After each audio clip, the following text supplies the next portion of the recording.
তাদের একজনের পরনে যে চাদরটি দেখা যাচ্ছে তা ওসমান হাদিকে গুলি করার সময় পড়েছিলেন আলমগীর, শনাক্ত করেছে পুলিশ।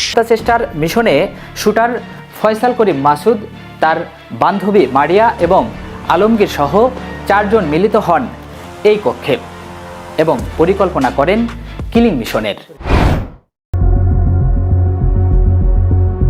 ওসমান হাদির খুনি ফয়সাল করিম মাসুদ ওরফে দাউদ খান। এই সন্ত্রাসী শুধু যে ওসমান হাদিকে খুন করেছে বিষয়টি এর মধ্যে সীমাবদ্ধ থাকেনি।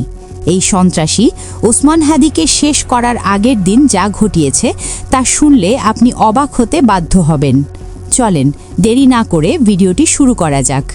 গেল 11 ডিসেম্বর সাভারের একটি রিসোর্টে 2 জন রাত কাটার সঙ্গী নিয়ে রাত কাটান ঘাতক ফয়সাল। সূত্র জানিয়েছে ওই রিসোর্টে তারা 4 জন ছিল, ফয়সাল করিম মাসুদ ও বাইকার আলমগীর হোসেন, এছাড়াও মাসুদের বান্ধবী লামিয়া। তৃতীয় ব্যক্তিটি আরও একটি মেয়ে ছিল, তাকে শনাক্ত করা সম্ভব হয়নি। সূত্র জানিয়েছে সেই রিসোর্টে তারা রাতে গোল টেবিলের বৈঠক করেন যে তারা ওসমান হাদিকে গেল 12 ডিসেম্বর যে কোনো সময়ে সুযোগ বুঝে হাদিকে শেষ করে দিয়ে পালাবে, যার প্রমাণস্বরূপ সেই সাভারের রিসোর্টে দিয়ে তদন্তে উঠে এসেছে। একটাদার চিন্তা করে দেখেন, এই ফয়সাল করিম মাসুদ এতটাই মেয়ে আসক্ত ছিল যে তার ঘরের পরিমণির মতো স্ত্রী থাকা সত্ত্বেও তাকে বাইরের মেয়ের সাথে রাত কাটাতে হয়। ঘটনার তদন্তে আরও জানা গিয়েছে এই ফয়সালের বান্ধবী লামিয়া যা জানে সেটা ফয়সালের ঘরের স্ত্রীও সেটা জানে না। লামিয়াকে গ্রেফতারের পর রিমান্ডে উঠে এসেছে এমন চাঞ্চল্যকর তথ্য যে ওই রিসোর্টে লামিয়াকে জানিয়েছিল ফয়সাল করিম মাসুদ ওরফে দাউদ খান যে আগামীকাল দেশে এমন কিছু ঘটতে যাচ্ছে যা কল্পনাও করতে পারেনি এই বাংলাদেশের জনগণ। কিন্তু ভাগ্যের কি পরিহাস, গেল 12 ডিসেম্বর খুব ভোরে ওই রিসোর্ট থেকে বেরিয়ে তাড়াহুড়া করে ফুল মিশনে নামেন এই শুটার ফয়সাল ও তার টিম। শুক্রবার সকাল থেকে হাদির আশেপাশে থেকে ফয়সাল নির্বাচনীয় প্রচারণায় সারা দিন কোথায় কোথায় হবে তা জেনে নিয়েছে। তারই লোকেশন দেখিয়ে নিচ্ছিল এই ঘাতক ফয়সাল, যা সিসিটিভি ফুটেজে দেখা গিয়েছে।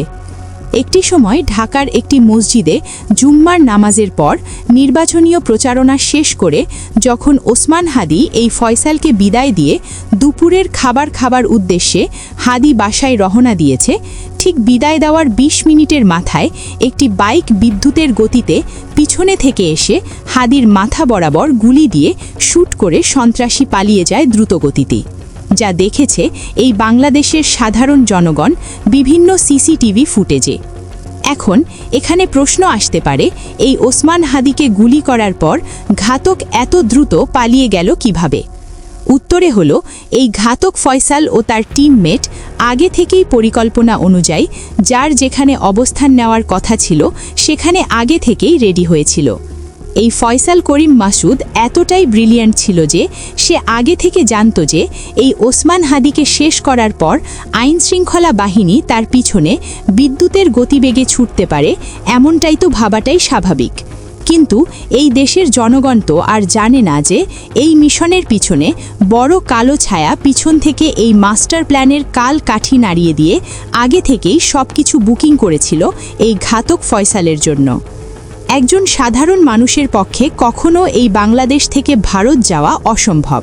ঠিক এই অসম্ভবটাকেই সম্ভব করে দেখিয়েছে এই ফয়সাল করিম মাসুদ ওরফে দাউদ খান।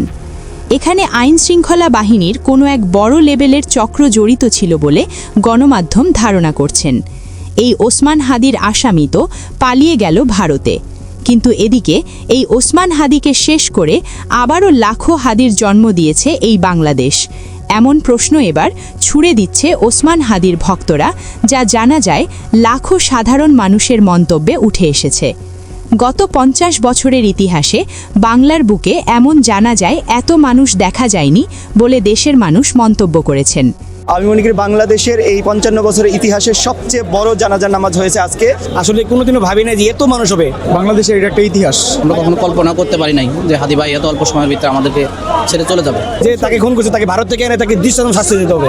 16 মাসে যে রাজনীতি ওনার গ্রহণযোগ্যতা আসছে বাংলাদেশে, সেটা অন্যান্য রাজনীতিবিদরা হয়তো 10-20 বছরও অতটুকু যাইতে পারে নাই। আজকের ভিডিও ক্লিপসগুলো দেখা যায়, সুতরাং উপস্থিতি যদি আমরা দেখি অ্যানালাইসিস করি বুঝতে পারবো যেটা আমাদের ভারতীয় উপমহাদেশের অন্যতম একটি বৃহত্তম জানাজার নামাজ। আজকে আমরা এখানে অংশগ্রহণ করতে পেরেছি, শুকরিয়া করতেছি মহান রাব্বুল আলামিনের কাছে, আলহামদুলিল্লাহ। আমরা আজকে এই জানাজায় এসে শপথ করে নিয়েছি, নিজেদের কাছে নিজেরা শপথ করে নিলাম। হাদি যে স্বপ্ন দেখেছে, হাদি যে আদর্শ ধারণ করেছে, হাদি যে চিন্তাকে ধারণ করেছে, সেই চিন্তাকে আজকে থেকে আমরা আমাদের নিজেদের ভিতরে ধারণ করে নিলাম। এটা বাস্তবায়ন করার জন্যই আমরা আজকে এখান থেকে শপথ নিয়ে বের হয়ে সেই উদ্দেশ্যে কাজ করে যাবো ইনশাআল্লাহ। না, আমি এর তো বড় আর জানা যাক আমি চাই না কখনো। এটাই প্রথম আমার লাইফে। বাংলাদেশের জানাজার আগে দেখেছেন? আমার দেখা, আমার জন্মে দেখি নাই আমি, আমার জন্ম কারো আমি দেখি নাই। বাংলাদেশের রাজনীতির অঙ্গনে উনি মাত্র 16 মাস রাজনীতি করছে, 5 আগস্টের পরে। 16 মাসে যে রাজনীতি ওনার গ্রহণযোগ্যতা আসছে বাংলাদেশে, সেটা অন্যান্য রাজনীতিবিদরা হয়তো 10-20 বছরও অতটুকু যাইতে পারে নাই। তিনি যদি বাংলাদেশের পার্লামেন্টে যেত তাহলে বাংলাদেশকে যেন 100 বছর তিনি এগিয়ে নিয়ে যেতে পারতেন। ওসমান হাদি ভাই শুধু আমাদের বাংলাদেশের একজন গর্বিত মানুষ ছিলেন না, তিনি দেশ এবং দেশের মানুষকে মনে প্রাণে ধারণ করতেন। আমরা দেখেছি যে তিনি তার নির্বাচনী প্রচারণা সবসময় পায়ে হেঁটে করতেন, তিনি সরল সোজা জীবনযাপন করতেন। তার যে দেশ নিয়ে যে মতামত, তার যে চিন্তা ভাবনা, সবই ছিল উচ্চতর। কে দিব? আমি তো এরকম প্রার্থী আর দেখতেছি না।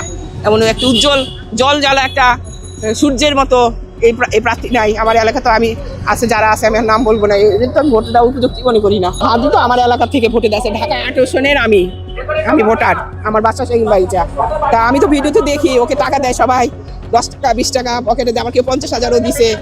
আমিও রেডি হয়েছি যে আমিও দিব, আমিও ওকে দিব। প্রথম নমিনেশন সাবমিট করে না, আমি তো বসেছিলাম নমিনেশন সাবমিট করবে, তারপরে তো ধুমসে নামবে, তখন আমিও নামবো। যা স্মরণীয় হয়ে থাকবে আগামী সময়ে। এই ওসমান হাদি এই দেশের জন্য কোনো বড় কিছু করতে পারেনি, কিন্তু এই অল্প সময়ে মানুষের যে ভালোবাসা পেয়েছে তা স্মরণীয় হয়ে থাকবে ইতিহাসের পাতায় পাতায়।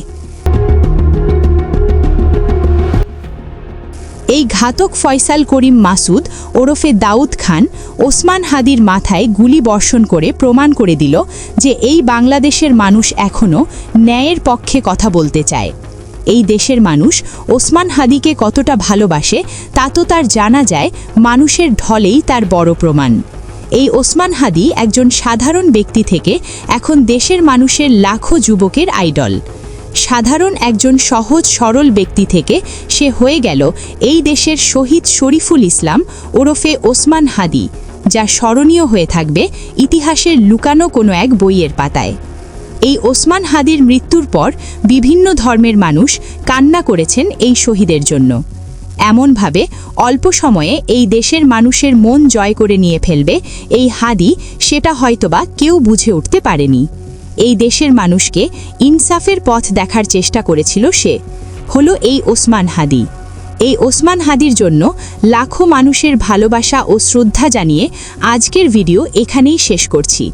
যাওয়ার আগে বলে যেতে চাই, এই শহীদ ওসমান হাদির আসামিরা কি সত্যি এভাবে পালিয়ে থাকবে, নাকি এই হাদির আসামিদের বিচার এই দেশের সাধারণ জনগণ দেখতে পারবে? এই বিষয়ে আপনাদের মূল্যবান মতামত আমাদেরকে কমেন্ট করে জানিয়ে দিতে পারেন, এবং এরকম আরও ভয়াবহ তথ্য সবার আগে পেতে ভিডিওটিতে একটি লাইক দিয়ে চ্যানেলটি সাবস্ক্রাইব করে আমাদের পাশে থাকতে পারেন। ধন্যবাদ।